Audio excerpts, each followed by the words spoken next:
అండి అంటాడు.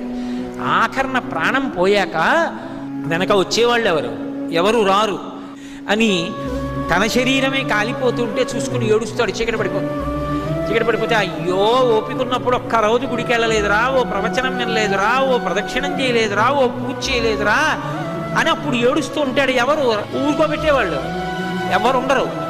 అప్పుడు అక్కడ ఎవరూ లేకపోతే చచ్చిపోయిన వాడు ఏడిచి 1000 మాటలు చచ్చిపోతారని నేనున్నాను, ఏడవకురా, ఇంకో శరీరం ఇస్తానని చెప్పడానికి అక్కడ కూర్చున్నాను పార్వతి అన్నాడు. ఆయన్ని పట్టుకుని శ్మశానవాసి అని చెప్పి నింద చేయడం కన్నా కృతజ్ఞత ఇంకొకటి ఉంటుందా? అంతకన్నా అసహ్యకరమైన విషయం ఇంకోటి ఉంటుందా? అలా అన్నవాడు అసలు మనుష్యుడు అనిపించుకోవడానికి వాడు యోగ్యుడే. కాబట్టి అందుకు కూర్చున్నాను పార్వతి, అంతేకాని నాకు సరదా పుట్టి శ్మశానానికి వెళ్ళి కూర్చోలేదని చెప్పాడు.